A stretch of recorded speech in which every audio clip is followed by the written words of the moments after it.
ವೀಕ್ಷಕರೇ, ಅಮೋಘ ವಾರ್ತೆಗಳಿಗೆ ಸ್ವಾಗತ. ನಾನು ನಂದಿನಿ. ಈಗ ಮುಖ್ಯಾಂಶಗಳು.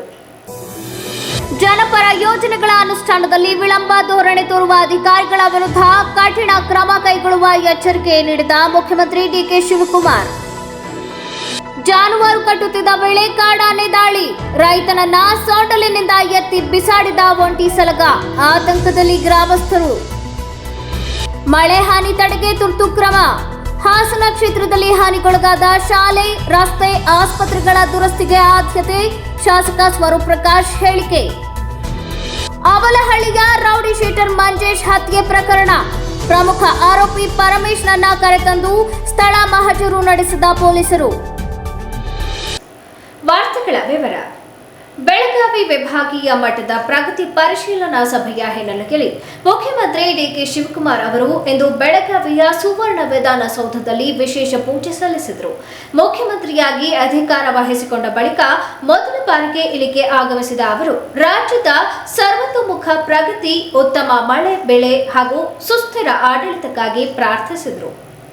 ಉತ್ತರ ಕರ್ನಾಟಕ ಭಾಗದಲ್ಲಿ ಸರ್ಕಾರದ ಹಿಡಿತವನ್ನು ಬಲಪಡಿಸುವ ಮತ್ತು ಆಡಳಿತಕ್ಕೆ ಹೊಸ ವೇಗ ನೀಡುವ ದೃಷ್ಟಿಯಿಂದ ಈ ಭೇಟಿ ರಾಜಕೀಯವಾಗಿ ಅತ್ಯಂತ ಮಹತ್ವದ್ದಾಗಿದೆ.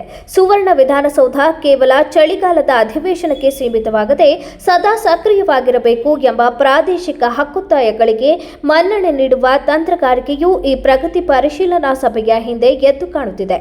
ಮುಂಬರುವ ರಾಜಕೀಯ ಬೆಳವಣಿಗೆಗಳು ಮತ್ತು ಸ್ಥಳೀಯ ಸಂಸ್ಥೆಗಳ ಚುನಾವಣೆಗಳನ್ನು ಗಮನದಲ್ಲಿಟ್ಟುಕೊಂಡು ಈ ಭಾಗದ ಜನಪ್ರತಿನಿಧಿಗಳನ್ನು ಒಟ್ಟಿಗೆ ಕೊಂಡೊಯ್ಯುವ ರಾಜಕೀಯ ಸಂದೇಶವನ್ನು ಈ ಪ್ರವಾಸ ರವಾನಿಸಿದೆ. ಪೂಜಾ ಕಾರ್ಯಕ್ರಮಗಳ ನಂತರ ವಿವಿಧ ಇಲಾಖೆಗಳ ಪ್ರಗತಿ ಪರಿಶೀಲನೆ ನಡೆಸಿದ ಸಿಎಂ ಜನಪರ ಯೋಜನೆಗಳ ಅನುಷ್ಠಾನದಲ್ಲಿ ವಿಳಂಬ ಧೋರಣೆ ತೋರುವ ಅಧಿಕಾರಿಗಳ ವಿರುದ್ಧ ಕಠಿಣ ಕ್ರಮ ಕೈಗೊಳ್ಳುವ ಎಚ್ಚರಿಕೆ ನೀಡಿದರು. ಉತ್ತರ ಕರ್ನಾಟಕ ಭಾಗದ ಅಭಿವೃದ್ಧಿ ಕಾಮಗಾರಿಗಳಿಗೆ ವೇಗ ನೀಡಲು ಮತ್ತು ಆಡಳಿತದಲ್ಲಿ ಪಾರದರ್ಶಕತೆ ಕಾಯ್ದುಕೊಳ್ಳಲು ಹಿರಿಯ ಅಧಿಕಾರಿಗಳಿಗೆ ಕಟ್ಟುನಿಟ್ಟಿನ ನಿರ್ದೇಶನ ನೀಡಿದರು. ಈ ಸಂದರ್ಭದಲ್ಲಿ ಉಪಮುಖ್ಯಮಂತ್ರಿ ಡಾಕ್ಟರ್ ಜಿ ಪರಮೇಶ್ವರ್, ಹಿರಿಯ ಸಚಿವರಾದ ಎಂಬಿ ಪಾಟೀಲ್, ಸ್ಥಳೀಯ ನಾಯಕರಾದ ಸತೀಶ್ ಜಾರಕಿಹೊಳಿ, ಯುಟಿ ಖಾದರ್ ಮತ್ತು ಈಶ್ವರ್ ಖಂಡ್ರೆ ಉಪಸ್ಥಿತರಿದ್ದರು. ಇವರೊಂದಿಗೆ ಬೆಳಗಾವಿ ಗ್ರಾಮೀಣ ಕ್ಷೇತ್ರದ ಶಾಸಕಿ ಲಕ್ಷ್ಮೀ ಹೆಬ್ಬಾಳ್ಕರ್ ಹಾಗೂ ಈ ಭಾಗದ ಬಹುತೇಕ ಶಾಸಕರು ಮತ್ತು ಹಿರಿಯ ಅಧಿಕಾರಿಗಳು ಭಾಗವಹಿಸುವ ಮೂಲಕ ಸರ್ಕಾರದ ಒಗ್ಗಟ್ಟಿನ ಪ್ರದರ್ಶನಕ್ಕೆ ಸಾಕ್ಷಿಯಾದರು. ಬೇಲೂರು ತಾಲೂಕಿನ ಕಣಗುಪ್ಪೆ ಗ್ರಾಮದಲ್ಲಿ ಕಾಡಾನೆ ದಾಳಿಯಿಂದ ರೈತನೊಬ್ಬ ಗಾಯಗೊಂಡಿರುವ ಘಟನೆ ನಡೆದಿದೆ.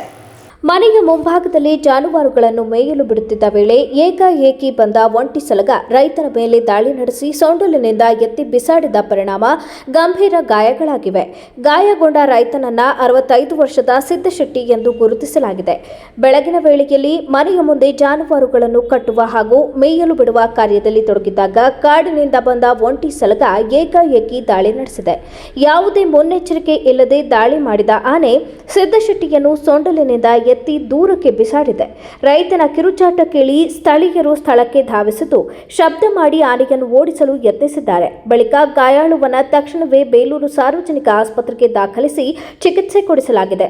ವೈದ್ಯರು ಚಿಕಿತ್ಸೆ ನೀಡುತ್ತಿದ್ದು ಸಿದ್ದಶೆಟ್ಟಿ ಅವರ ಆರೋಗ್ಯ ಸ್ಥಿರವಾಗಿದೆ ಎಂದು ತಿಳಿದು ಬಂದಿದೆ. ಘಟನೆಯ ಮಾಹಿತಿ ತಿಳಿಯುತ್ತಿದ್ದಂತೆ ಅರಣ್ಯ ಇಲಾಖೆ ಅಧಿಕಾರಿಗಳು ಆಸ್ಪತ್ರೆಗೆ ಭೇಟಿ ನೀಡಿ ಗಾಯಾಳುವಿನ ಆರೋಗ್ಯ ವಿಚಾರಿಸಿದರು. ಘಟನೆಯ ಬಗ್ಗೆ ಮಾಹಿತಿ ಪಡೆದು ಅಗತ್ಯ ನೆರವು ನೀಡುವುದಾಗಿ ಅಧಿಕಾರಿಗಳು ಭರವಸೆ ನೀಡಿದ್ದಾರೆ. ಜಿಲ್ಲೆಯಲ್ಲಿ ಕಳೆದ ಕೆಲವು ದಿನಗಳಿಂದ ಸುರಿಯುತ್ತಿರುವ ಉತ್ತಮ ಮಳೆ ಕೃಷಿ ಚಟುವಟಿಕೆಗಳಿಗೆ ಅನುಕೂಲಕರ ವಾತಾವರಣ ನಿರ್ಮಿಸಿದ್ದು, ಮತ್ತೊಂದೆಡೆ ಮಳೆಯಿಂದ ಉಂಟಾಗಿರುವ ಹಾನಿಯನ್ನು ತ್ವರಿತವಾಗಿ ಸರಿಪಡಿಸಲು ಅಧಿಕಾರಿಗಳು ಸಮನ್ವಯದಿಂದ ಕಾರ್ಯನಿರ್ವಹಿಸಬೇಕು ಎಂದು ಶಾಸಕ ಸ್ವರೂಪ್ ಪ್ರಕಾಶ್ ಅಧಿಕಾರಿಗಳಿಗೆ ಸೂಚನೆ ನೀಡಿದರು. ತಾಲೂಕ್ ಪಂಚಾಯತ್ ಸಭಾಂಗಣದಲ್ಲಿ ಹಾಸನ ತಾಲೂಕಿನ ವಿವಿಧ ಇಲಾಖೆಗಳ ಅಧಿಕಾರಿಗಳೊಂದಿಗೆ ಮಳೆ ಹನಿ, ಕುಡಿಯುವ ನೀರು, ಕೃಷಿ ಹಾಗೂ ಸಾರ್ವಜನಿಕ ಮೂಲ ಸೌಕರ್ಯಗಳ ಕುರಿತು ನಡೆದ ಪರಿಶೀಲನಾ ಸಭೆಯಲ್ಲಿ ಮಾತನಾಡಿದ ಅವರು, ಗ್ರಾಮೀಣ ಭಾಗದಲ್ಲಿ ಅಂಗನವಾಡಿ ಕೇಂದ್ರಗಳು, ಶಾಲಾ ಕಟ್ಟಡಗಳು, ರಸ್ತೆ ಹಾಗೂ ಆಸ್ಪತ್ರೆಗಳ ಮೇಲೆ ಮಳೆಯ ಪರಿಣಾಮ ಕಂಡುಬಂದಿದ್ದು, ತುರ್ತು ದುರಸ್ತಿ ಕಾರ್ಯಗಳಿಗೆ ಅಗತ್ಯ ಕ್ರಮ ಕೈಗೊಳ್ಳಲಾಗುತ್ತಿದೆ. ಹಾನಿಗೊಳಗಾದ ಸಾರ್ವಜನಿಕ ಕಟ್ಟಡಗಳ ದುರಸ್ತಿಗಾಗಿ ನಿಯಮಾನುಸಾರ ತಲಾ 2 ಲಕ್ಷ ರೂಪಾಯಿವರೆಗೆ ವೆಚ್ಚ ಮಾಡುವ ಅವಕಾಶವಿದ್ದು ಅಧಿಕಾರಿಗಳು ಸ್ಥಳ ಪರಿಶೀಲನೆ ನಡೆಸಿ ವಿಳಂಬವಿಲ್ಲದೆ ಕಾಮಗಾರಿ ಆರಂಭಿಸಬೇಕು. ಮಳೆಗಾಲದಲ್ಲಿ ಹೆಚ್ಚಿನ ಪ್ರಮಾಣದಲ್ಲಿ ಗಿಡಗಳನ್ನು ನೆಡಬೇಕು. ಗಾಳಿ ಮಳೆಯಿಂದ ಉರುಳಿರುವ ಹಳೆಯ ಮರಗಳ ಮಾಹಿತಿ ಸಂಗ್ರಹಿಸಿ ತೆರವುಗೊಳಿಸುವ ಜೊತೆಗೆ ಹೊಸ ಗಿಡಗಳನ್ನು ನೆಟ್ಟು ಪರಿಸರ ಸಂರಕ್ಷಣೆಗೆ ಆದ್ಯತೆ ನೀಡಬೇಕು ಎಂದು ಹೇಳಿದರು. ಸಭೆಯಲ್ಲಿ ತಾಲೂಕು ಪಂಚಾಯತ್ ಕಾರ್ಯನಿರ್ವಹಣಾಧಿಕಾರಿ ಗಿರೀಶ್, ತಹಸೀಲ್ದಾರ್ ಗೀತಾ ಹಾಗೂ ವಿವಿಧ ಇಲಾಖೆಗಳ ಅಧಿಕಾರಿಗಳು ಉಪಸ್ಥಿತರಿದ್ದರು. ನಗರದಲ್ಲಿ ಸಂಚಲನ ಮೂಡಿಸಿದ್ದ ಅವಲಹಳ್ಳಿಯ ರೌಡಿ ಶೀಟರ್ ಮಂಜೇಶ್ ಹತ್ಯೆ ಪ್ರಕರಣದ A1 ಆರೋಪಿ ಪರಮೇಶ್ನನ್ನ ಪೊಲೀಸರು ಕಠಿಣ ಭದ್ರತೆಯೊಂದಿಗೆ ಘಟನಾ ಸ್ಥಳಕ್ಕೆ ಕರೆತಂದು ಸ್ಥಳ ಮಹಜರು ನಡೆಸಿದರು. ಪ್ರಕರಣದ ತನಿಖೆಯ ಭಾಗವಾಗಿ ಹತ್ಯೆ ನಡೆದ ಸ್ಥಳದಲ್ಲಿ ಆರೋಪಿಯಿಂದ ಘಟನೆಯ ವಿವರಗಳನ್ನು ಪಡೆದು ಘಟನೆ ನಡೆದ ಸಂದರ್ಭ, ಆರೋಪಿಗಳ ಚಲನವಲನ ಹಾಗೂ ಬಳಸಲಾದ ಮಾರ್ಗಗಳ ಕುರಿತು ಮಾಹಿತಿ ಸಂಗ್ರಹಿಸಲಾಯಿತು. ತನಿಖೆಗೆ ಅಗತ್ಯವಾಗಿರುವ ಹಲವು ಅಂಶಗಳನ್ನು ಪರಿಶೀಲಿಸಿದ ಪೊಲೀಸರು ಸ್ಥಳದಲ್ಲಿದ್ದ ಸಾಕ್ಷ್ಯಾಧಾರಗಳನ್ನು ಮತ್ತೊಮ್ಮೆ ಪರಿಶೀಲಿಸಿದರು. ಸ್ಥಳ ಮಹಜರು ನಡೆಯುವ ವೇಳೆ ಯಾವುದೇ ಅಹಿತಕರ ಘಟನೆಗಳು ನಡೆಯದಂತೆ ಬಿಗಿ ಪೊಲೀಸ್ ಬಂದೋಬಸ್ತ್ ಕಲ್ಪಿಸಲಾಗಿತ್ತು. ಸ್ಥಳಕ್ಕೆ ಹೆಚ್ಚಿನ ಸಂಖ್ಯೆಯಲ್ಲಿ ಪೊಲೀಸರು ನಿಯೋಜನೆಗೊಂಡಿದ್ದರು. ನಗರದಲ್ಲಿ ವ್ಯಾಪಕ ಚರ್ಚೆಗೆ ಗ್ರಾಸವಾಗಿದ್ದ ಈ ಹತ್ಯೆ ಪ್ರಕರಣದ ತನಿಖೆಯನ್ನ ಪೊಲೀಸರು ವಿವಿಧ ಆಯಾಮಗಳಲ್ಲಿ ಮುಂದುವರೆಸಿದ್ದು ಈಗಾಗಲೇ ಹಲವರನ್ನ ಬಂಧಿಸಿ ವಿಚಾರಣೆ ನಡೆಸಿದ್ದಾರೆ. ಅರಕಲಗೂಡು ಪಟ್ಟಣದ ಹಂಪಾಪುರ ಬಳಿ ಮೀಸಲಿರಿಸಿರುವ 353 ಆಶ್ರಯ ನಿವೇಶನಗಳನ್ನು ಸರ್ಕಾರದ ನಿಯಮಾನುಸಾರ ಅರ್ಹ ಫಲಾನುಭವಿಗಳಿಗೆ ವಿತರಿಸಲಾಗುವುದು ಎಂದು ಶಾಸಕ ಎ ಮಂಜು ತಿಳಿಸಿದರು. ಪಟ್ಟಣ ಪಂಚಾಯಿತಿ ಸಭಾಂಗಣದಲ್ಲಿ ನಡೆದ ಆಶ್ರಯ ಸಮಿತಿ ಸಭೆಯ ಅಧ್ಯಕ್ಷತೆ ವಹಿಸಿ ಮಾತನಾಡಿ, ಸಮಿತಿ ಸದಸ್ಯರು ಹಾಗೂ ಅಧಿಕಾರಿಗಳೊಂದಿಗೆ ಚರ್ಚಿಸಿ 353 ನಿವೇಶನಗಳನ್ನು ಹಂಚಿಕೆ ಮಾಡಲು ತೀರ್ಮಾನಿಸಲಾಗಿದೆ. ಕಾನೂನು ಪ್ರಕಾರ ಅರ್ಹರಾಗಿರುವ ಎಲ್ಲರಿಗೂ ಅರ್ಜಿ ಸಲ್ಲಿಸಲು ಅವಕಾಶವಿದೆ. ಈ ಹಿಂದೆ ಅರ್ಜಿ ಸಲ್ಲಿಸಿದ್ದವರು ಸಹ ಹೊಸದಾಗಿ ಅರ್ಜಿ ಸಲ್ಲಿಸಬೇಕು. ಹಳೆಯ ಅರ್ಜಿಗಳನ್ನು ಮಾತ್ರ ಪರಿಗಣಿಸಲಾಗುವುದಿಲ್ಲ. ಸರ್ಕಾರದ ಪ್ರಸ್ತುತ ಮಾರ್ಗಸೂಚಿಗಳ ಪ್ರಕಾರ ಅರ್ಹರನ್ನ ಆಯ್ಕೆ ಮಾಡಿ ನಿವೇಶನಗಳನ್ನು ಹಂಚಿಕೆ ಮಾಡಲಾಗುವುದು ಎಂದು ಹೇಳಿದರು. ಸಭೆಯಲ್ಲಿ ಸಮಿತಿ ಸದಸ್ಯರಾದ ವಿಜಯ್ ಕುಮಾರ್ ಹಾಗೂ ಮುಸಾಫಿರ್ ಪಾಷಾ ಈ ಹಿಂದೆ ಸಿದ್ಧಪಡಿಸಿದ್ದ ಆಯ್ಕೆ ಪಟ್ಟಿಯನ್ನೇ ಪರಿಗಣಿಸುವಂತೆ ಮನವಿ ಮಾಡಿದರು. ಇದಕ್ಕೆ ಪ್ರತಿಕ್ರಿಯಿಸಿದ ಪಟ್ಟಣ ಪಂಚಾಯಿತಿ ಮುಖ್ಯಾಧಿಕಾರಿ ನಾಗೇಂದ್ರ ಕುಮಾರ್ ಸಿಡಿ, ಸರ್ಕಾರದ ನಿಯಮಾನುಸಾರ ಅರ್ಜಿಗಳನ್ನು 6 ತಿಂಗಳೊಳಗೆ ಪ್ರಕ್ರಿಯೆಗೊಳಿಸಬೇಕು. ಆ ಅವಧಿಯಲ್ಲಿ ಪ್ರಕ್ರಿಯೆ ಪೂರ್ಣಗೊಳ್ಳದ ಅರ್ಜಿಗಳನ್ನು ಸರ್ಕಾರ ಪರಿಗಣಿಸುವುದಿಲ್ಲ. ಅಲ್ಲದೆ ಹಿಂದಿನ ವರ್ಷಗಳ ಆದಾಯ ಮಿತಿ, ಮೀಸಲಾತಿ ಹಾಗೂ ಇತರೆ ಅರ್ಹತಾ ಮಾನದಂಡಗಳಲ್ಲಿ ಬದಲಾವಣೆಗಳಾಗಿರುವುದರಿಂದ ಪ್ರಸ್ತುತ ಸರ್ಕಾರದ ಮಾರ್ಗಸೂಚಿಗಳ ಅನ್ವಯ ಹೊಸ ಅರ್ಜಿಗಳನ್ನೇ ಪರಿಗಣಿಸಲಾಗುವುದು ಮತ್ತು ಅರ್ಜಿ ಸಲ್ಲಿಸಲು ಬೇಕಾದ ಮಾನದಂಡಗಳ ಫ್ಲೆಕ್ಸ್ ಪಟ್ಟಣದಲ್ಲಿ ಹಾಕಲಾಗುವುದು ಎಂದು ತಿಳಿಸಿದರು. ಈ ಸಂದರ್ಭದಲ್ಲಿ ಸಮಿತಿ ಸದಸ್ಯೆ ರಾಧಾ, ಪಟ್ಟಣ ಪಂಚಾಯಿತಿ ಆಡಳಿತಾಧಿಕಾರಿ ತಹಸೀಲ್ದಾರ್ ಸೌಮ್ಯ, ತಾಲೂಕು ಪಂಚಾಯತ್ ಕಾರ್ಯನಿರ್ವಹಣಾಧಿಕಾರಿ ಶ್ರೀನಿವಾಸ್ ಉಪಸ್ಥಿತರಿದ್ದರು. ಮಕ್ಕಳಿಗೆ ಉತ್ತಮ ಶಿಕ್ಷಣದ ಜೊತೆಗೆ ತಿದ್ದಿ ಬುದ್ಧಿ ಕಲಿಸಬೇಕಾದ ಶಿಕ್ಷಕರೇ ಹಾದಿ ತಪ್ಪಿದರೆ ಮಕ್ಕಳ ಮುಂದಿನ ಭವಿಷ್ಯದ ಗತಿಗೇನು? ಈ ಸರ್ಕಾರಿ ಶಾಲೆಗೆ ನಿಮ್ಮ ಮಕ್ಕಳನ್ನ ಕಳುಹಿಸುವ ಮುನ್ನ ಪೋಷಕರೇ ಎಚ್ಚರ ವಹಿಸಿ. ಹೌದು, ಆಲೂರು ತಾಲೂಕಿನ ಸರ್ಕಾರಿ ಪದವಿ ಪೂರ್ವ ಕಾಲೇಜು ಪ್ರೌಢಶಾಲಾ ವಿಭಾಗದ ಕನ್ನಡ ವಿಷಯದ ಸಹ ಶಿಕ್ಷಕಿ ವಿದ್ಯಾರ್ಥಿಗಳಿಗೆ ಥಳಿಸಿದ ಘಟನೆ ನಡೆದಿದೆ. ಕಳೆದ 4-5 ವರ್ಷಗಳಿಂದ ಈ ಶಾಲೆಯ ಶಿಕ್ಷಕಿಯಿಂದ ಮಕ್ಕಳು ನಿತ್ಯ ಕಣ್ಣೀರು ಹಾಕುವುದು ತಪ್ಪುತ್ತಿಲ್ಲ. ದಿನನಿತ್ಯ ಒಂದಲ್ಲ ಒಂದು ಕಾರಣಕ್ಕೆ ಮಕ್ಕಳಿಗೆ ಮನಬಂದಂತೆ ಥಳಿಸುವುದಲ್ಲದೆ ನೀವು ಬಾಯಿಗೆ ಬಂದಂತೆ ಬೈಯುತ್ತಾರೆ ಎಂದು ಆರೋಪಿಸಿದ್ದಾರೆ. ವಿದ್ಯಾರ್ಥಿ ಗೋಪಾಲಕೃಷ್ಣ ಹಾಗೂ ವಿದ್ಯಾರ್ಥಿನಿ ಗಾನವಿ ಮಾತನಾಡಿ, ತುಂಬಾ ಕೆಟ್ಟದಾಗಿ ಮಾತನಾಡುತ್ತಾರೆ. ನಮಗೆ ಕನ್ನಡದಲ್ಲಿ ಏನು ಪಾಠಗಳನ್ನೇ ಮಾಡಿಲ್ಲ. ದಿನನಿತ್ಯ ಬಂದರೆ ಅವರ ಸಮಯ ಮುಗಿಯುವವರೆಗೂ ಬೈದು ಜಗಳವಾಡಿ ಹೋಗುತ್ತಾರೆ. ಶಾಲೆಯ ತರಗತಿಗೆ ಬಂದ ತಕ್ಷಣ ಹೆಣ್ಣು ಮಕ್ಕಳು ಎಂಬ ಕನಿಕರವೂ ಇಲ್ಲದೆ ಬೈಯುತ್ತಾರೆ ಎಂದು ಹೇಳಿದರು. ಕೃಷ್ಣ, ನಾನು ಆಲೂರು GJC ಕಾಲೇಜಲ್ಲಿ ಓದ್ತಿದ್ದೀನಿ. ನಾನು 10th ಸ್ಟ್ಯಾಂಡರ್ಡಲ್ಲಿ ಓದ್ತಿದ್ದೀನಿ. ಹೋದ ವರ್ಷನೂ ಕೂಡ ಇವರು ಹಿಂಗೆ ಮಾಡಿದರು. ಇವತ್ತು ನಾವು ಮೊನ್ನೆ BO ಆಫೀಸಿಗೆ ಯಾರು ಇವರು ಕುಸುಮ ಮೇಡಮ್, ಕನ್ನಡ HKK ಮ್ಯಾಮು, ಅವರು ಮೊನ್ನೆ ನಾವು BO ಆಫೀಸಿಗೆಲ್ಲ ಹೇಳಿದ್ದರು. ಅವರು ಸರಿ ಇನ್ನೊಂದ್ಸಲ ಈ ಥರ ಮಾಡಲ್ಲ, ಇವ್ರು ಕ್ಲಾಸ್ ತಗೊಳ್ಳಲ್ಲ ಅಂತಲೂ ಹೇಳಿದರು. ಇವತ್ತು ಬೆಳಗ್ಗೆ ಬಂದು ನಾನು ಹೊಡೆದಿದ್ದು 5 ಜನಕ್ಕೆ ನೀವು ಯಾಕೆ ಎಲ್ಲರೂ ಬಂದಿದ್ರಿ, ನೀವೇನಕ್ಕೆ ಬಂದಿದ್ರಿ ಅಂತೆಲ್ಲ ಕೇಳಿದ್ರು. ಮತ್ತು ನಾನು ಇಲ್ಲಿ ಸೂಸೈಡ್ ಮಾಡ್ಕೋತೀನಿ, ಇಲ್ಲಿ ಕಾಂಪೌಂಡಿಗೆ ಸೂಸೈಡ್ ಮಾಡ್ಕೋತೀನಿ, ಕ್ಲಾಸ್ ರೂಮಲ್ಲಿ ಸೂಸೈಡ್ ಮಾಡ್ಕೋತೀನಿ, ನಿಮಗೆಲ್ಲ ಎನ್ಕೌಂಟ್ರ್ ಮಾಡಿಸ್ತೀನಿ. ನನ್ನ ಹಸ್ಬೆಂಡು ಇದರಲ್ಲಿ ಗೌರ್ಮೆಂಟ್ ಕೆಲಸದಲ್ಲಿರೋದು. ನಾನು ಒಂದು ಸಲ ಹೇಳಿದ್ರೆ ನಿಮ್ಮದೆಲ್ಲ ಮುಗೀತು, FIR ಹಾಕ್ಸಿ ನಿಮ್ಮನ್ನೆಲ್ಲ ಜೈಲಿಗೆ ಹಾಕಿಸ್ತೀನಿ, ನಾನು ಸೂಸೈಡ್ ಮಾಡಿಕೊಂಡು ಅಂತೆಲ್ಲ ಹೇಳ್ತಾರೆ. ಕ್ಲಾಸ್ ರೂಮಲ್ಲ? ಹಾಂ, ಕ್ಲಾಸ್ ರೂಮಲ್ಲೇ ಎಲ್ಲರಿಗೂ ಹೇಳ್ತಾರೆ. ಮತ್ತು ಈಗ ಏನಾದ್ರು ಕಂಪ್ಲೇಂಟ್ ಮಾಡಿದ್ವಿ ಅಂದರೆ ನಾವು ಪೇರೆಂಟ್ಸಿಗೆ ಮಾಡಿದ್ವಿ, ಪ್ರಿನ್ಸಿಪಲ್ಗೆ ಕಂಪ್ಲೇಂಟ್ ಮಾಡಿದ್ವಿ ಅಂದರೆ ಟಾರ್ಗೆಟ್ ಮಾಡೋದು ಅವ್ರನ್ನೇ. ನೀವೇನು ಕೇಳಿದ್ರಿ ಆಗ ಹೇಳಿದ್ರಲ್ಲ ಈಗ ಹೇಳಪ್ಪ ನಿಮ್ಮ ಅಪ್ಪ ಅಮ್ಮನ ಕಚ್ಚಡ ಬುದ್ಧಿ ನೋಡಿ ನೀವು ಉದ್ಧಾರ ಆಗಲ್ಲ. ನೀವು ಅವತ್ತು ಮಕ್ಕಳ ಸಹಾಯವಾಣಿ ಹಾಸನಕ್ಕೆ ಹೋಗಿದ್ವಿ, ಅಲ್ಲಿ ಪೇರೆಂಟ್ಸ್ ನಾವು ಫಸ್ಟ್ ಹೋಗಿ ಬಂದ್ವಿ, ಆಮೇಲೆ ಪೇರೆಂಟ್ಸನ್ನ ಕರೆದ್ರು. ಅವರು ಮತ್ತು ನಾವು ಕೆಳಗೆ ಕೂತಿದ್ವಿ. ಆಗ ನೀವೇನಕ್ಕೆ ಬಂದಿದ್ದೀರಿ, ನೀವೇನಕ್ಕೆ ಬಂದ್ರಿ, ನಿಮ್ಗೆ ಇಲ್ಲೇ ಬುದ್ಧಿ ಗೊತ್ತಾಯ್ತಲ್ಲ, ನಿಮ್ಮ ಕಚ್ಚಡ ಬುದ್ಧಿ, ಸೂವರ್ ಫೆಲೋಸ್ ನೀವು, ಹಂಗೆ ಹಿಂಗೆಲ್ಲ ಬೈತಾರೆ. ಅಪ್ಪ ಅಮ್ಮನ ಬಗ್ಗೆ ಎಲ್ಲ ಪರ್ಸ್ನಲಾಗಿ ಬೈತಾರೆ. ನನ್ನ ಹೆಸರು Ganavi, 10th standard BSc school. H K K ma'am ತುಂಬ ಟಾರ್ಚರ್ ಕೊಡ್ತಾರೆ. ತುಂಬ ಟಾರ್ಚರ್ ಕೊಡ್ತಾರೆ. ಅವ್ರ ಹೆಸರೇನು? ಕುಸುಮ ಮ್ಯಾಮ್ ತುಂಬ ಮಾಡ್ತಾರೆ. ಲಾಸ್ಟ್ ಇಯರ್ ಹಿಂಗೆ ಆಗಿದ್ದು, ನಾವು 8th ಸ್ಟ್ಯಾಂಡರ್ಡ್ ಫಸ್ಟ್ ಟೈಮ್ ಬಂದಿದ್ದಾಗ ಅಂದ್ಬಿಟ್ಟು ನಮ್ಗೆ ಇದೇ ಥರ ಎಲ್ಲ ಮಾಡ್ತಿದ್ರು ಅಂದ್ಬಿಟ್ಟು ನಾವು BOಗೆ ಪೊಲೀಸ್ ಸ್ಟೇಷನ್ಗೆಲ್ಲ ಕಂಪ್ಲೇಂಟ್ ಕೊಟ್ಟಿದ್ವಿ. ಆವಾಗ 3 ಜನನೇ ಟಾರ್ಗೆಟ್ ಮಾಡೋದು.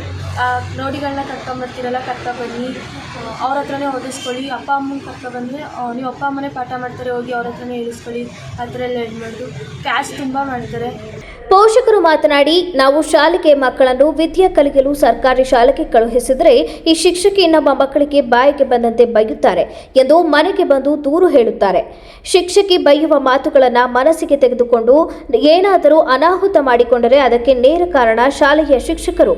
ನಾವು ಕೂಲಿ ಕಾರ್ಮಿಕರು, ನಾವು ಖಾಸಗಿ ಶಾಲೆಯಲ್ಲಿ ಓದಿಸುವ ಶಕ್ತಿ ನಮಗಿಲ್ಲ. ಈ ಶಿಕ್ಷಕಿಯಿಂದ ಶಾಲೆಯ ವಾತಾವರಣವೇ ಹದಗೆಟ್ಟು ಹೋಗಿದೆ ಎಂದು ಹೇಳಿದರು.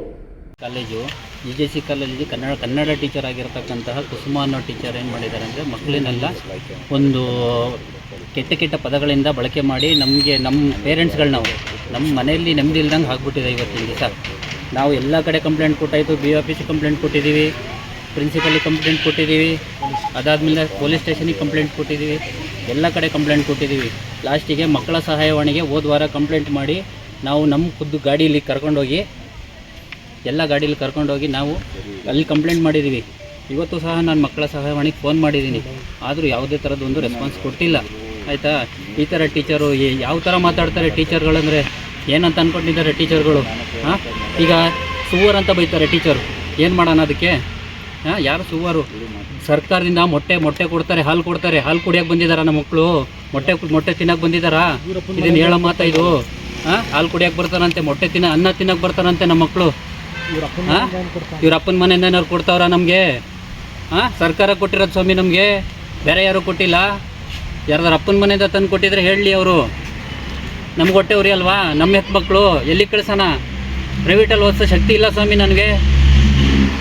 ಬ್ಲ್ಯಾಕ್ ಮೇಲ್ ಮಾಡ್ತಾರಾ ಮಕ್ಕಳು? ಟೀಚರ್ ಆದವ್ರು ಏನು ಪಾಠ ಮಾಡಬೇಕು? ಟೀಚರ್ ಆದವ್ರು ಬಂದು ಅವರು ಮನೆ ಸುದ್ದಿ, ಸಂಸಾರದ ಸುದ್ದಿ ಹೇಳಬೇಕಾ ಮನೇಲಿ? ಯಾವ ಸುದ್ದಿ ಹೇಳಬೇಕು? ಪಾಠದ ಬಗ್ಗೆ ಹೇಳಬೇಕು? ಯಾವ ಬಗ್ಗೆ ಹೇಳಬೇಕು? ಏನಂತ ಅಂದ್ಕೊಂಡಿದ್ದಾರೆ? ಎಲ್ಲಿದೆ ನಮಗೆ ನ್ಯಾಯ? ಎಷ್ಟಂತ ಸುತ್ತಾನೆ? 2025ರಿಂದ 25 ಕಂಪ್ಲೇಂಟ್ ಇದೆ ಮಕ್ಕಳ ಹತ್ರ. 1-2 ಅಲ್ಲ, 25 ಕಂಪ್ಲೇಂಟು. ಯಾರಿಗೆ ಹೇಳೋಣ? ಎಲ್ಲ ಹೆದರ್ಕೋತಾವ್ರೆ. ಹಳೆ ಹೆಡ್ ಮಾಸ್ಟ್ರು ಹೆದರ್ಕೊಂಡ್ಬಿಟ್ಟು ಹೋದ್ರು ಬೇರೆ ಕಡೆಗೆ. ಯಾರು ಅವ್ರ ವಿರುದ್ಧ ತಿರುಗಿ ನಿಲ್ಲವರೇ ಇಲ್ಲ. ಏನು ಮಾಡೋಣ? ನಾವು ಹಾಗೆ ಬಿಟ್ಬಿಡೋಣ? ಈಗ ಜಾಹೀರಾತು. ಅಜ್ಜಿಯ ಅಡುಗೆ ಅವಳ ಕೈ ರುಚಿಯೊಳಗೆ. ನಿಮ್ಮ ಮನೆ ಅಡುಗೆಗೆ ನೈಜ ರುಚಿ ಬೇಕಾದರೆ ಕಲ್ಪ ತೆಂಗಿನೆಣ್ಣೆ.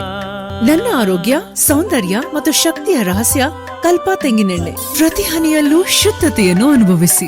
ಕಲ್ಪ ತೆಂಗಿನೆಣ್ಣೆ, ಇದು ಕ್ಯಾಂಪ್ಕೋ ಉತ್ಪನ್ನ. ವರ್ಷಗಳು 100 ದಿನಗಳು. ಮೇಕಿಂಗ್ ಶುಲ್ಕದಲ್ಲಿ 100% ರಿಯಾಯಿತಿ. Bhima legacy fest 100 days offer. ಚಿನ್ನ, ಬೆಳ್ಳಿ ಮತ್ತು ವಜ್ರದ ಮೇಲಿನ ಮೇಕಿಂಗ್ ಶುಲ್ಕದಲ್ಲಿ 100% ವರೆಗೆ ರಿಯಾಯಿತಿ ಪಡೆಯಿರಿ. ಮತ್ತು ಪ್ರತಿ 1 ಲಕ್ಷ ರೂಪಾಯಿ ಮೌಲ್ಯದ ವಜ್ರದ ಮೇಲೆ 24 ಕ್ಯಾರೆಟ್ ಚಿನ್ನದ ಬಾರ್ ಉಚಿತವಾಗಿ ಪಡೆಯಿರಿ. ಎಲ್ಲಾ ಭೀಮಾ ಮಳಿಗೆಗಳಲ್ಲಿ ಲಭ್ಯ. ಷರತ್ತುಗಳು ಅನ್ವಯ. ವಿಜಯ್ ಸಿಲ್ವರ್ ಪ್ಯಾಲೇಸ್ ಬೆಳ್ಳಿಯ ಆಭರಣಗಳ ಮತ್ತು ಬೆಳ್ಳಿ ವಸ್ತುಗಳ ಎಕ್ಸ್ಕ್ಲೂಸಿವ್ ಶೋರೂಮ್. ಮೊಟ್ಟ ಮೊದಲ ಪ್ರತ್ಯೇಕ ಬೆಳ್ಳಿ ಆಭರಣಗಳ ಭಂಡಾರ ವಿಜಯ್ ಸಿಲ್ವರ್ ಪ್ಯಾಲೇಸ್. ನಮ್ಮಲ್ಲಿ ಎಲ್ಲ ಮಾದರಿಯ 92.5 ಹಾಲ್ಮಾರ್ಕ್ನ ಬೆಳ್ಳಿಯ ಆಭರಣಗಳು ದೊರೆಯುತ್ತವೆ. ಗೋಲ್ಡ್ ಪ್ಲೇಟೆಡ್ ಆಂಟಿಕ್ ನೆಕ್ಲೆಸ್ಗಳು, ಜುಮುಕಿಗಳು, ಸೊಂಟದ ಡಾಬುಗಳು, ಟೆಂಪಲ್ ಡಿಸೈನ್ ಬಳೆಗಳು, ತೋಡುಬಂದಿಗಳು, ಎಮರಾಲ್ಡ್ ವಸ್ತುಗಳು, ಪ್ರತಿನಿತ್ಯ ಹೊಸ ಡಿಸೈನ್ಗಳು ಇಲ್ಲಿ ಲಭ್ಯವಿದೆ.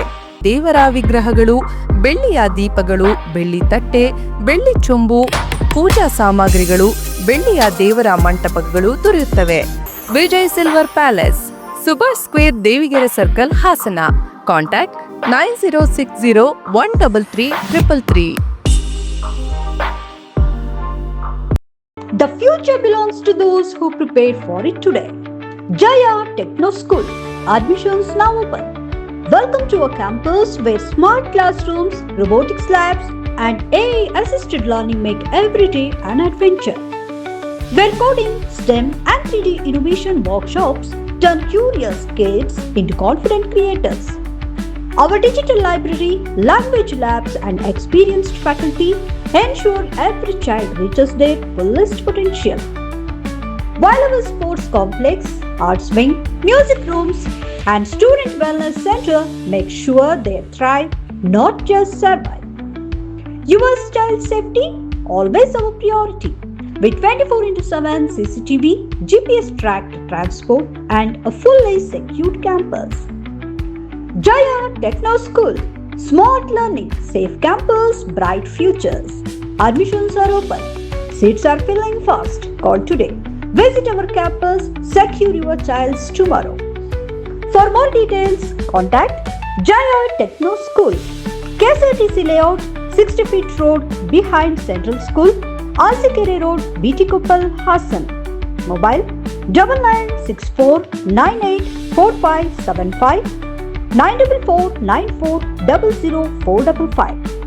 Website www.jayatechnoschool.in. ಮೈಸೂರಿನ ಸಾಂಪ್ರದಾಯಿಕ ಸಿಹಿಯ ಪರಂಪರೆ ಮಲೆನಾಡಿನ ಮನೆ ಮನಗಳಲ್ಲಿ ನೆಲೆಸಿದ ಕ್ಷಣದಿಂದ ಇಂದಿನ ಈ ಅದ್ಭುತ ಪಯಣದವರೆಗೆ ಶ್ರೀ ಮಹಾಲಕ್ಷ್ಮಿ ಸ್ವೀಟ್ಸ್ ಹಾಸನ ಶಾಖೆಗೆ 10ನೇ ವರ್ಷದ ವಾರ್ಷಿಕೋತ್ಸವದ ಸಂಭ್ರಮ.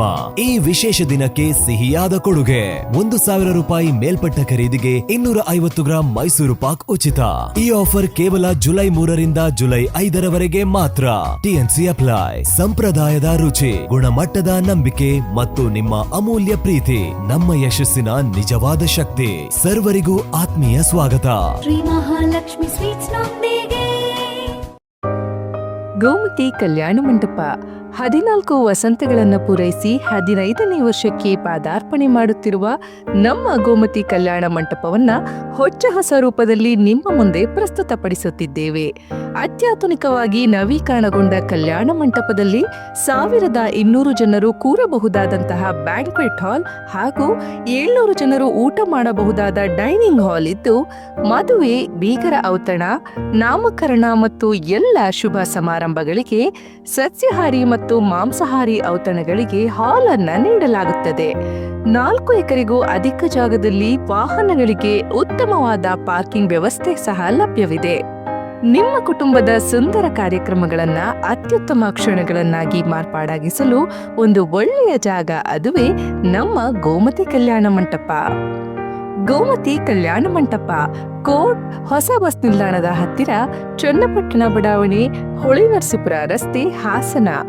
ಬುಕಿಂಗ್ ಹಾಗೂ ಹೆಚ್ಚಿನ ಮಾಹಿತಿಗಾಗಿ ಸಂಪರ್ಕಿಸಿ 9484247261 ಮತ್ತು 8970568666. ಮತ್ತೊಮ್ಮೆ ಅಮೋಘ ವಾರ್ತೆಗಳಿಗೆ ಸ್ವಾಗತ. ಡಾಕ್ಟರ್ ವೈಎಸ್ ವೀರಭದ್ರಪ್ಪ ಅವರ ಜೀವನ ಸಾಧನೆಯನ್ನು ಗೌರವಿಸುವ ನಿಟ್ಟಿನಲ್ಲಿ ಅವರ ಜೀವನಾಧಾರಿತ ಸೇವಾರತ್ನ ಕೃತಿ ಬಿಡುಗಡೆ ಹಾಗೂ ಸಾರ್ವಜನಿಕ ಅಭಿನಂದನಾ ಸಮಾರಂಭವನ್ನು ಜುಲೈ 12ರಂದು ಬೆಳಗ್ಗೆ 10:30ಕ್ಕೆ ನಗರದ MG ರಸ್ತೆಯ ಶ್ರೀ ಆದಿಚುಂಚನಗಿರಿ ಸಮುದಾಯ ಭವನದಲ್ಲಿ ಆಯೋಜಿಸಲಾಗಿದೆ ಎಂದು ಜಿಲ್ಲಾ ಕನ್ನಡ ಸಾಹಿತ್ಯ ಪರಿಷತ್ತು ಅಧ್ಯಕ್ಷ HL ಮಲ್ಲೇಶ್ ಗೌಡ ಹೇಳಿದರು. ಜನಪರ ಹೋರಾಟಗಾರರಲ್ಲಿ ಅತ್ಯಂತ ಹಿರಿಯರು ಮತ್ತು ಈ ಜಿಲ್ಲೆಯ ಅನೇಕ ಜನಪರ ಹೋರಾಟಗಳಲ್ಲಿ ತನ್ನನ್ನು ಏಕಾಂಗಿಯಾದರೂ ತೊಡಗಿಸ್ಕೊಂಡಂಥ ಒಬ್ಬ ನಿಷ್ಠಾವಂತ ಹೋರಾಟಗಾರರು ಅಂಥೇಳಿ ನಾವು ಕರಿತೇವೆ. ಎಷ್ಟೋ ಸಲ ಹೋರಾಟದಲ್ಲಿದ್ದಂಥವರು ಅನೇಕ ಬಾರಿ ಹಿಂದೆ ಸರಿದಾಗಲೂ ಕೂಡ ಅದು ಯಾವುದನ್ನೂ ಲೆಕ್ಕಕ್ಕೆ ತಗೊಳ್ಳದೆ ತಾನು ಏಕಾಂಗಿಯಾದರೂ ಕೂಡ ಅಂಥ ಹೋರಾಟವನ್ನು ಮುಂದುವರಿಸಿ ಅದು ಒಂದು ದಡ ಮುಗಿಸುವಂತಹ ಒಂದು ಛಲವನ್ನು ಇಟ್ಕೊಂಡು ಸದಾ ಜನಪರವಾಗಿ ಸಮಾಜಮುಖಿಯಾಗಿ ಚಿಂತಿಸ್ತಾ ಇದ್ದಂತಹ ವೈಎಸ್ ವೀರಭದ್ರಪ್ಪನವರು ಸಾಮಾಜಿಕ ಹೋರಾಟಗಾರರಷ್ಟೇ ಅಲ್ಲ, ಬದುಕಿನಲ್ಲಿ ಕೂಡ ಹೋರಾಟ ಮಾಡಿ ಬದುಕನ್ನು ಕಟ್ಟಿಕೊಂಡವರು.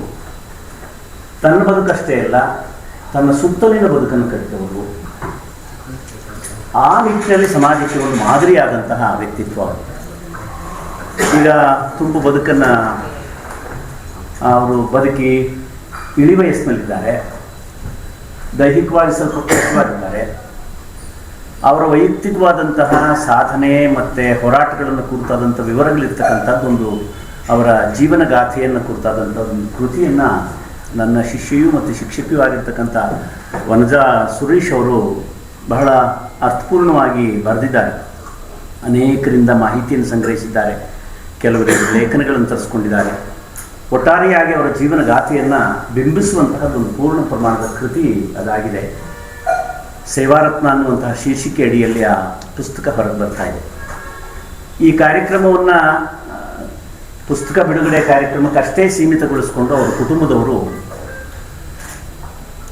ಅವರಷ್ಟೇ ಸೇರಿ ಒಂದು ಬಿಡುಗಡೆ ಮಾಡಬೇಕು ಅನ್ನುವಂಥ ಸಿದ್ಧತೆಯನ್ನು ಮಾಡಿಕೊಂಡಿದ್ದರು. ಬಹುಶಃ ವೈ ಎಸ್ ವೀರಭದ್ರಪ್ಪನವರಂತಹ ವ್ಯಕ್ತಿತ್ವವನ್ನು ಕುರಿತಾದಂಥದ್ದೊಂದು ಕೃತಿ ಕೇವಲ ಬಿಡುಗಡೆಯಷ್ಟೇ ಕಾಣಬಾರ್ದು, ಅವರಿಗೆ ಈ ಸಂದರ್ಭದಲ್ಲಿ ಅಭಿನಂದನೆ ಕೂಡ ಆಗಬೇಕು ಅನ್ನುವಂಥದ್ದು ಈ ಜಿಲ್ಲೆಯ ಅನೇಕ ಹಿರಿಯರ ಆಶಯ ಆಗಿತ್ತು. ಪತ್ರಿಕಾಗೋಷ್ಠಿಯಲ್ಲಿ ಬಿಕೆ ಮಂಜುನಾಥ್, ರವಿ ನಾಕಲಗೂಡು, ಬಿಪಿ ಐಸಾಮಿಗೌಡ, ನವಿಲೆ ಪರಮೇಶ್, ಕಟ್ಟಾಯ ಶಿವಕುಮಾರ್ ಇತರರು ಉಪಸ್ಥಿತರಿದ್ದರು. ಹಳ್ಳಿ ಮೈಸೂರಿನ ಗ್ರಾಮ ಕ್ಯಾತನಹಳ್ಳಿ ಸರ್ಕಾರಿ ಹಿರಿಯ ಪ್ರಾಥಮಿಕ ಶಾಲೆಯಲ್ಲಿ ಬಿಸಿಯೂಟ ತಯಾರಕರ ಬೇಜವಾಬ್ದಾರಿತನ ಹಾಗೂ ಶಿಕ್ಷಕರ ಮೇಲಿನ ಹಲ್ಲೆಯನ್ನು ಖಂಡಿಸಿ ವಿದ್ಯಾರ್ಥಿಗಳು ಮತ್ತು ಪೋಷಕರು ಶಾಲೆ ಬಹಿಷ್ಕರಿಸಿ ಆಕ್ರೋಶ ವ್ಯಕ್ತಪಡಿಸಿರುವ ಘಟನೆ ಹೊಳೆನರಸೀಪುರ ತಾಲೂಕಿನಲ್ಲಿ ನಡೆದಿದೆ. ಕ್ಯಾತನಹಳ್ಳಿಯ ಸರ್ಕಾರಿ ಹಿರಿಯ ಪ್ರಾಥಮಿಕ ಶಾಲೆಯ ಎಸ್ಡಿಎಂಸಿ ಅಧ್ಯಕ್ಷರಾದ ಬೋರೇಗೌಡ ಮಾತನಾಡಿ, 6 ತಿಂಗಳ ಹಿಂದೆ ಎಸ್ಡಿಎಂಸಿ ಅಧ್ಯಕ್ಷನಾಗಿ ಬಂದಾಗ ಶಾಲೆಯಲ್ಲಿ ಮಕ್ಕಳೇ ಇರಲಿಲ್ಲ. ಶಾಲೆ ಮುಚ್ಚಿ ಹೋಗುತ್ತದೆ ಎಂಬ ಕಾರಣಕ್ಕೆ ನಾವು ಹಳ್ಳಿ ಮೈಸೂರಿನಿಂದ ಮನೆ ಮನೆಗೆ ಹೋಗಿ ಟಿಸಿ ತಂದು ಮಕ್ಕಳನ್ನು ಶಾಲೆಗೆ ಸೇರಿಸಿದ್ದೆವು. ಮಕ್ಕಳು ತಮಗೆ ಸರಿಯಾಗಿ ಊಟ ಸಿಗುತ್ತಿಲ್ಲ, ಸಾಂಬಾರ್ ಸರಿಯಾಗಿ ಮಾಡುತ್ತಿಲ್ಲ ಮತ್ತು ಕಸ ಗುಡಿಸುವುದು, ನೀರು ತರುವುದು ಮುಂತಾದ ಕೆಲಸಗಳ ಬಗ್ಗೆ ಮಾಹಿತಿ ನೀಡಿದರು. ಈ ಬಗ್ಗೆ ಕೇಳಿದರೆ ಅಡುಗೆಯವರು ಶಿಕ್ಷಕರೊಂದಿಗೆ ಮತ್ತು ನಮ್ಮೊಂದಿಗೆ ಜಗಳ ಆಡುತ್ತಾರೆ. ಈ ವಿಷಯದ ಕುರಿತು ನಾವು ಪಿಡಿಒ ಆಫೀಸ್ ಮತ್ತು ಬಿಇಒ ಆಫೀಸ್ಗೆ ದೂರು ನೀಡಿದ್ದೆವು. ಕಳೆದ ತಿಂಗಳು 17ನೇ ತಾರೀಕು ಕೂಡ ಲಿಖಿತವಾಗಿ ದೂರು ಸಲ್ಲಿಸಲಾಗಿತ್ತು. ಆದರೆ ಅಧಿಕಾರಿಗಳು ಯಾವುದೇ ಸೂಕ್ತ ಕ್ರಮ ಕೈಗೊಂಡಿಲ್ಲ ಎಂದು ಹೇಳಿದರು. 6 ತಿಂಗಳಲ್ಲಿ ಬಂದಾಗ ಮಕ್ಕಳುಗಳೇ ಇರಲಿಲ್ಲ ಸರ್. ನಮ್ಮ ಮಕ್ಕಳ ಸಮೇತವಾಗಿ ಹಳ್ಳಿ ಮೈಸೂರಿಂದ ಕರ್ಕೊಂಡು ಹೋಗ್ತದೆ ಅಂತ ಅಂದ್ಬಿಟ್ಟು ನಾವು ಹಳ್ಳಿ ಮೈಸೂರಿಂದ ಕೆಲವಾರು ಮಕ್ಕಳೆಲ್ಲ ಮನೆ ಬಾಗಿಲಿಗೆ ಹೋಗಿ ಹಳ್ಳಿ ಮೈಸೂರಿಂದ ಟಿಸಿ ತಂದು ಸೇರಿಸ್ತಾ ಸರ್. ತಂದು ಸೇರಿಸಿದ ಮೇಲೆ ಈಗ ಸ್ಕೂಲಲ್ಲಿ ಅಡುಗೆ ಊಟದ್ದು ಒಂದು ಜಗಳ ಆಗಿ ಅಡುಗೆ ಅವ್ರಿಗೆ ಮತ್ತು ಟೀಚರ್ಗಳಿಗೆಲ್ಲ ಬಿಟ್ಟಾಗ ಜಗಳ ಮಾಡಿ ಸರಿಯಾದ ರೀತಿ ಮಾಡ್ದಲೆ ಮಕ್ಕಳು ಮಾಹಿತಿ ಕೊಟ್ಟಾಗ ನಮಗೆ ಕಲ್ಲು ಸಿಗ್ತೇವೆ ಅದು ಸಿಗ್ತೇವೆ ಅಂತ ಮಕ್ಕಳು ಮಾಹಿತಿ ಕೊಟ್ಟಿರ್ತಾರೆ ನಮಗೆ. ಆ ಮಾಹಿತಿ ಪ್ರಕಾರವಾಗಿ ಇವರೆಲ್ಲವೇ ಕೇಳೋರು ಮಾಡಿ ಅಂತ ಅಂದ್ಬಿಟ್ಟು ಕಸ ಬಿಟ್ಕೊಂಡು ನೀಟಾಗಿ ನೀರು ಅದಕ್ಕೆಲ್ಲ ಉಲ್ಲಂಘನೆ ಮಾಡಿ ಮೇಸ್ಟ್ರ ಮೇಲೆಲ್ಲ ಜಗಳ ಮಾಡಿ ಆ ಟೀಚರ್ ಮೇಲೆಲ್ಲ ಜಗಳ ಮಾಡಿ ಆ ಸ್ಟೇಷನ್ಗೆಲ್ಲ ಕಂಪ್ಲೇಂಟ್ ಆಗಿರ್ತೀವಿ ಸರ್. ಕಂಪ್ಲೇಂಟ್ ಆಗಿ ನಾವೇನು ಮಾಡಿದ್ವಿ ಅಧಿಕಾರಿಗಳಿಗೆ ತಿಳಿಸ್ತೀವಿ, ಡಿ.ಒ ಆಫೀಸರ್ಗೆ ಮತ್ತು ಇವರಿಗೆಲ್ಲ ತಿಳಿಸ್ತೇವೆ. ಮತ್ತು ಇದಕ್ಕೂ ನಾವು ಅರ್ಜಿ ಕೊಟ್ಟು ಅವೆರಡೂ ಇದು ಬರದೇ ಇರೋದಕ್ಕೆ ಅವರು ಸ್ಟಾರ್ಟಿಂಗಿಂದ ಬರದೇ ಇರೋದಕ್ಕೆ ಅರ್ಜಿ ಕೊಟ್ಟು ಇವರು ಡಿ.ಒ ಆಫೀಸ್ಗೆಲ್ಲ ಕೊಟ್ಟಿರ್ತೀವಿ. ಅವರು ಅದನ್ನು ಮೂವ್ ಮಾಡಿಲ್ಲ ಸರ್. ಎಲ್ಲ ಪೋಷಕರೆಲ್ಲ ಸೈನ್ ಮಾಡಿ ಅವರು ಅರ್ಜಿ ಕೊಟ್ಟಿದ್ರು. ಬೇಡ ಅಂದ್ಬಿಟ್ಟು ಮತ್ತೆ ತಿರ್ಗಿ ಬಂದು ಜಗಳ ಮಾಡಿ ಅದಾದ ನಂತರ ಡಿ.ಒ ಆಫೀಸ್ಗೆಲ್ಲ ನಾವು ಕೊಟ್ಟು ಅದಾದಮೇಲೆ ಅವರು ಪೆಂಡಿಂಗ್ ಮಾಡಿದ್ರು ಸರ್. ಹೋದ ತಿಂಗಳು 17ನೇ ತಾರೀಕಲ್ಲಿ ಕೊಟ್ಟಿರ್ತೀವಿ ಎಲ್ಲನೂ ಕೊಟ್ಟು ಅವ್ರು ತಿರಸ್ಕಾರ ಮಾಡಿ ಮತ್ತು ಬಿ.ಒ ಆಫೀಸರು ಎಲ್ಲ ಮತ್ತು ಇಲ್ಲೇ ಮೀಟಿಂಗ್ ಮಾಡೋಣ ಅಂತ ಬಂದು ಅವ್ರ ಇದ್ರುಗಳನ್ನೇ ನಮ್ಮನ್ನೆಲ್ಲ ಬೈದು ಮಾಡಿ ಟೀಚರ್ಗಳೆಲ್ಲ ಇದು ಕೊಡ್ದಲೆ ಅವರು 10 ದಿವಸ ಲಾಯರು ಅಂತ ಅವರೆಲ್ಲ 10 ದಿವಸ ಮಾಡಲಿ, 10 ದಿವಸ ಹೆಂಗೆ ಮಾಡ್ತಾರೆ ನೋಡ್ಬಿಟ್ಟು ಅದ್ರ ಪ್ರಕಾರ ಅವ್ರನ್ನೇ ಬಿಡೋಣ ಇಲ್ಲ ಬೇರೆಯವ್ರನ್ನ ತಗೊಳ್ಳೋಣ ಅಂತ ಹೇಳಿದರು. ಅವ್ರನ್ನ ಬಿಟ್ಟು 6ನೇ ಬೆಳಿಗ್ಗೆನೇ ಮಕ್ಕಳು ಒಂದು ಬರಲಿಲ್ಲ ಸರ್. ಅಡುಗೆಯವ್ರು ಬಂದಮೇಲೆ ಮಕ್ಕಳು ಒಂದು ಬರ್ತಾ ಇಲ್ಲ ಸರ್. ಈ ರೀತಿ ಆಗಿದೆ ಸರ್. ಈ ಸಂದರ್ಭದಲ್ಲಿ ಶಾಲೆಯ ಮುಖ್ಯೋಪಾಧ್ಯಾಯರಾದ ಕುಮಾರ್ ಎಲ್ಕೆ, ಎಸ್ಡಿಎಂಗೆ ಅಧ್ಯಕ್ಷರಾದ ಬೋರೇಗೌಡ, ಶಿಲ್ಪಾ ಎಸ್ಡಿಎಂಗೆ ಉಪಾಧ್ಯಕ್ಷ ಪರಮೇಶ್, ಸದಸ್ಯರಾದ ಕಿರಣ್ ಕುಮಾರ್, ಶಿಕ್ಷಕರಾದ ಲತಾ ಹೆಚ್ವಿ, ಮೋಬಿನ್ ತಾಜ್, ವಿದ್ಯಾರ್ಥಿಗಳು ಹಾಜರಿದ್ದರು. ಮಕ್ಕಳ ಸುರಕ್ಷತೆ, ಕಾನೂನು ಅರಿವು ಮತ್ತು ರಸ್ತೆ ಸುರಕ್ಷತೆಯ ಮಹತ್ವವನ್ನು ವಿದ್ಯಾರ್ಥಿಗಳಿಗೆ ತಿಳಿಸುವ ಉದ್ದೇಶದಿಂದ ನಗರದ ಸ್ಕಾಲರ್ಸ್ ಇಂಟರ್ನ್ಯಾಷನಲ್ ಶಾಲೆಯಲ್ಲಿ ಪ್ರೌಢಶಾಲಾ ವಿದ್ಯಾರ್ಥಿಗಳಿಗಾಗಿ ಪೋಕ್ಸೋ ಕಾಯ್ದೆ ಮತ್ತು ರಸ್ತೆ ಸುರಕ್ಷತೆ ಕುರಿತು ವಿಶೇಷ ಜಾಗೃತಿ ಕಾರ್ಯಕ್ರಮವನ್ನು ಗುರುವಾರದಂದು ಯಶಸ್ವಿಯಾಗಿ ನಡೆಸಲಾಯಿತು. ಮೊದಲು ಕಾರ್ಯಕ್ರಮವನ್ನು ಗಿಡಕ್ಕೆ ನೀರೆರೆಯುವ ಮೂಲಕ ಉದ್ಘಾಟಿಸಲಾಯಿತು. ಇದೇ ವೇಳೆ ಮಹಿಳಾ ಮತ್ತು ಮಕ್ಕಳ ಅಭಿವೃದ್ಧಿ ಇಲಾಖೆಯ ಶ್ರೀ ಲಕ್ಷ್ಮಿ ಮಾತನಾಡಿ, ಮಕ್ಕಳಿಗೆ ಸುರಕ್ಷಿತ ಸ್ಪರ್ಶ ಮತ್ತು ಅಸುರಕ್ಷಿತ ಸ್ಪರ್ಶ ನಡುವಿನ ವ್ಯತ್ಯಾಸವನ್ನು ತಿಳಿಸಿಕೊಡುವುದು ಅತ್ಯಂತ ಅಗತ್ಯವಾಗಿದೆ. ಯಾವುದೇ ವ್ಯಕ್ತಿಯಿಂದ ಅನುಚಿತ ವರ್ತನೆ ಅಥವಾ ಕಿರುಕುಳ ಎದುರಾದರೆ ಅದನ್ನು ಮುಚ್ಚಿಡದೆ ತಕ್ಷಣವೇ ಪೋಷಕರು, ಶಿಕ್ಷಕರು ಅಥವಾ ವಿಶ್ವಾಸಾರ್ಹ ಹಿರಿಯರ ಗಮನಕ್ಕೆ ತರಬೇಕು. ವಿದ್ಯಾರ್ಥಿಗಳು ರಸ್ತೆಗಳಲ್ಲಿ ಒಂಟಿಯಾಗಿ ಸಂಚರಿಸದಂತೆ ಎಚ್ಚರಿಕೆ ವಹಿಸಬೇಕು. ವಹಿಸಬೇಕು. ಅಪರಿಚಿತರೊಂದಿಗೆ ಮಾತನಾಡುವುದು, ಅವರು ನೀಡುವ ಉಡುಗೊರೆಗಳು ಅಥವಾ ಆಮಿಷಗಳಿಗೆ ಬಲಿಯಾಗುವುದು ಅಪಾಯಕಾರಿ. ಪರಿಚಿತರಾಗಿದ್ದರೂ ಸಹ ಪೋಷಕರ ಅನುಮತಿ ಇಲ್ಲದೆ ಯಾರೊಂದಿಗೂ ಹೋಗಬಾರದು. ಇತ್ತೀಚಿನ ದಿನಗಳಲ್ಲಿ ಸಾಮಾಜಿಕ ಜಾಲತಾಣಗಳ ಬಳಕೆ ಹೆಚ್ಚುತ್ತಿರುವ ಹಿನ್ನೆಲೆಯಲ್ಲಿ ವಿದ್ಯಾರ್ಥಿಗಳು ಅವುಗಳ ದುಷ್ಪರಿಣಾಮಗಳ ಬಗ್ಗೆ ಎಚ್ಚರಿಕೆಯಿಂದ ಇರಬೇಕು. ಸಾಮಾಜಿಕ ಜಾಲತಾಣಗಳನ್ನು ಅತಿಯಾಗಿ ಬಳಸುವುದರಿಂದ ಮಾನಸಿಕ, ಸಾಮಾಜಿಕ ಹಾಗೂ ಶೈಕ್ಷಣಿಕ ಸಮಸ್ಯೆಗಳು ಉಂಟಾಗುವ ಸಾಧ್ಯತೆಗಳಿದ್ದು ಅವುಗಳ ಬಳಕೆ ಮಿತವಾಗಿರಬೇಕು ಎಂದು ಹೇಳಿದರು. ಕಾರ್ಯಕ್ರಮದಲ್ಲಿ ವಕೀಲೆ ಬಿಂದೇಶ್ವರಿ, ಸ್ಕಾಲರ್ಸ್ ಶಾಲೆಯ ಕಾರ್ಯದರ್ಶಿ ಶ್ರೀಮತಿ ಮಮತಾ ಚಂದ್ರಶೇಖರ್, ಮುಖ್ಯೋಪಾಧ್ಯಾಯಿನಿ ಸಂಧ್ಯಾ, ಮಹಿಳಾ ಮತ್ತು ಮಕ್ಕಳ ಅಭಿವೃದ್ಧಿ ಇಲಾಖೆಯ ಶ್ರೀಲಕ್ಷ್ಮಿ, ಸಖಿ ಓನ್ ಸ್ಟಾಫ್ ಸೆಂಟರ್ ಆಡಳಿತಾಧಿಕಾರಿ ಸುನೀತಾ, ಶಾಲೆಯ ಶಿಕ್ಷಕರು ಹಾಗೂ ಪ್ರೌಢಶಾಲೆಯ ವಿದ್ಯಾರ್ಥಿಗಳು ಭಾಗವಹಿಸಿದ್ದರು. ಕೊನೆಯಲ್ಲಿ ಮತ್ತೊಮ್ಮೆ ಮುಖ್ಯಾಂಶಗಳು. ಜನಪರ ಯೋಜನೆಗಳ ಅನುಷ್ಠಾನದಲ್ಲಿ ವಿಳಂಬ ಧೋರಣೆ ತೋರುವ ಅಧಿಕಾರಿಗಳ ವಿರುದ್ಧ ಕಠಿಣ ಕ್ರಮ ಕೈಗೊಳ್ಳುವ ಎಚ್ಚರಿಕೆ ನೀಡಿದ ಮುಖ್ಯಮಂತ್ರಿ ಡಿಕೆ ಶಿವಕುಮಾರ್. ಜಾನುವಾರು ಕಟ್ಟುತ್ತಿದ್ದ ವೇಳೆ ಕಾಡಾನೆ ದಾಳಿ, ರೈತನನ್ನ ಸೊಂಡಲಿನಿಂದ ಎತ್ತಿ ಬಿಸಾಡಿದ ಒಂಟಿ ಸಲಗ, ಆತಂಕದಲ್ಲಿ ಗ್ರಾಮಸ್ಥರು. ಮಳೆ ಹಾನಿ ತಡೆಗೆ ತುರ್ತು ಕ್ರಮ, ಹಾಸನ ಕ್ಷೇತ್ರದಲ್ಲಿ ಹಾನಿಗೊಳಗಾದ ಶಾಲೆ, ರಸ್ತೆ, ಆಸ್ಪತ್ರೆಗಳ ದುರಸ್ತಿಗೆ ಆದ್ಯತೆ, ಶಾಸಕ ಸ್ವರೂಪ್ ಪ್ರಕಾಶ್ ಹೇಳಿಕೆ. ಅವಲಹಳ್ಳಿಯ ರೌಡಿ ಶೀಟರ್ ಮಂಜೇಶ್ ಹತ್ಯೆ ಪ್ರಕರಣ, ಪ್ರಮುಖ ಆರೋಪಿ ಪರಮೇಶ್ನನ್ನ ಕರೆತಂದು ಸ್ಥಳ ಮಹಜರು ನಡೆಸಿದ ಪೊಲೀಸರು. ಮುಂದಿನ ವಾರ್ತಾ ಸಂಚಿಕೆಯಲ್ಲಿ ಮತ್ತೊಮ್ಮೆ ಭೇಟಿಯಾಗೋಣ. ನಮಸ್ಕಾರ.